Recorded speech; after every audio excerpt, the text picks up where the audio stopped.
विधान परिषदेचे विरोधी पक्षनेते आमदार अंबादास दानवे यांच्या निलंबन मागे घेण्यात आलंय। अंबादास दानवे यांच्या निलंबनात 2 दिवसांची कपात करण्यात आली आहे। उद्यापासून अंबादास दानवे सभागृहात दिसणार आहेत।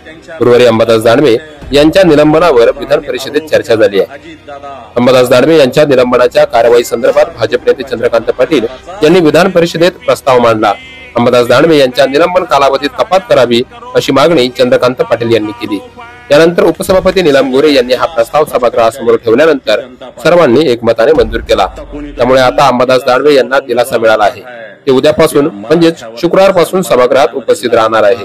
दरम्यान लोकसभेचे विरोधी पक्षनेते राहुल गांधी यांनी हिंदू संदर्भात केलेल्या वक्तव्याचे पडसाद सोमवारी विधान परिषदेत उमटल्याचं पाहायला मिळालं होतं। भाजप आमदार प्रवीण दरेकर यांनी राहुल गांधी विरोधात सुमोटो प्रस्ताव मांडला, तर प्रसाद लाड हेही आक्रमक झाले। या दरम्यान अंबादास दानवे यांना प्रसाद लाड यांनी हातवारे करत थांबवण्याचा प्रयत्न केला, मात्र अंबादास दानवे आक्रमक झाले आणि त्यांनी प्रसाद लाड यांना शिवीगाळ केली।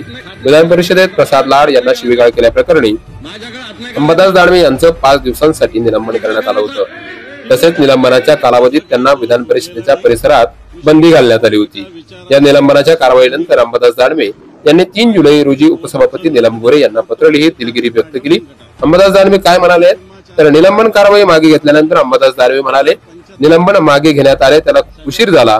हा निलंबनाचा निर्णय मागे घेऊन खूप काही असं वेगळं त्यांनी केलं असं नाही। मी दिलगिरी व्यक्त केली होतीच, त्यानंतर त्यांनी निलंबन मागे घ्यायला हवं होतं, तरी त्यांनी 3 दिवस यामध्ये घेतले। उद्यापासून मी सभागृहात जाईल, तसे आता 4 ते 5 दिवस उरले आहेत आणि उद्यापासून मी त्याच आक्रमकतेने विरोधी पक्षाची भूमिका मांडत राहणार आहे, असं मत अंबादास दानवे यांनी मांडलं आहे।